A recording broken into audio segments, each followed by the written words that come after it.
आज का हमारा टॉपिक है सर्वप्रथम गणेश का ही पूजन क्यों करना चाहिए। तो इसके बारे में हिंदू धर्म में किसी भी शुभ कार्य का आरंभ करने के पूर्व गणेश जी का पूजा करना आवश्यक माना गया है, क्योंकि उन्हें विघ्नहर्ता व रिद्धि सिद्धि का स्वामी कहा जाता है। इनके स्मरण, ध्यान, जप, आराधना से कामनाओं की पूर्ति होती है व विघ्नों का विनाश होता है। गणेश जी शीघ्र प्रसन्न होने वाले बुद्धि के अधिष्ठाता और साक्षात प्रणव रूप हैं। प्रत्येक शुभ कार्य के पूर्व श्री गणेशाय नमः का उच्चारण कर उनकी स्तुति में यह मंत्र बोला जाता है। वक्रतुंड महाकाय सूर्यकोटि संप्रभा निर्विघ्नं कुरु मे देव सर्वकार्येषु सर्वदा। गणेश जी विद्या के देवता हैं। साधना में उच्च स्तरीय दूरदर्शिता आ जाए, उचित अनुचित, कर्तव्य अकर्तव्य की पहचान हो जाए, इसलिए सभी शुभ कार्यों में गणेश पूजन का विधान बनाया गया है। गणेश जी की ही पूजा सबसे पहले क्यों होती है, इसकी एक पौराणिक कथा इस प्रकार है। पद्म पुराण के अनुसार षष्ठी के आरंभ में जब यह प्रश्न उठा कि प्रथम पूज्य किसे माना जाए, तो समस्त देवतागण ब्रह्मा जी के पास पहुँचे। ब्रह्मा जी ने कहा कि जो कोई संपूर्ण पृथ्वी की परिक्रमा सबसे पहले कर लेगा उसे ही प्रथम पूजा जाएगा। इस पर सभी देवतागण अपने अपने वाहनों पर सवार होकर परिक्रमा हेतु चल पड़े।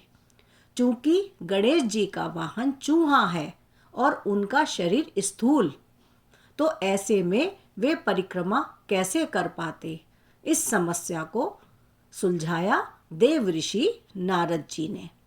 नारद जी ने उन्हें जो उपाय सुझाया उसके अनुसार गणेश जी ने भूमि पर राम नाम लिखकर उसकी 7 परिक्रमा की और ब्रह्मा जी के पास सबसे पहले पहुंच गए।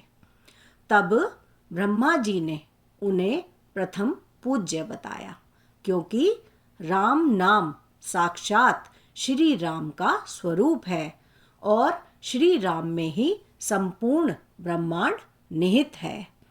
इसी प्रकार एक दूसरी कहानी है शिव पुराण की। एक अन्य कथा के अनुसार एक बार समस्त देवता भगवान शंकर के पास यह समस्या लेकर पहुँचे कि किस देव को उनका मुखिया चुना जाए। तब भगवान शिव ने यह प्रस्ताव रखा कि जो भी पहले पृथ्वी की 3 बार परिक्रमा करके कैलाश लौटेगा वही अग्र पूजा के योग्य होगा, यानी सबसे पहले पूजा उसी की होगी और उसे ही देवताओं का स्वामी बनाया जाएगा। चूंकि गणेश जी का वाहन चूहा अत्यंत धीमी गति से चलने वाला था, इसलिए अपनी बुद्धि चातुर्य के कारण उन्होंने अपने पिता शिव और माता पार्वती की ही 3 परिक्रमा पूर्ण की और हाथ जोड़कर खड़े हो गए। शिव ने प्रसन्न होकर कहा कि तुमसे बढ़कर संसार में अन्य कोई इतना चतुर नहीं है। माता पिता की 3 परिक्रमा से तीनों लोकों की परिक्रमा का पुण्य तुम्हें मिल गया, जो पृथ्वी की परिक्रमा से भी बड़ा है। इसलिए जो मनुष्य किसी कार्य के शुभारंभ से पहले तुम्हारा पूजन करेगा उसे कोई बाधा नहीं आएगी। बस तभी से गणेश जी अग्र पूज्य हो गए। ओम श्री गणेशाय नमः।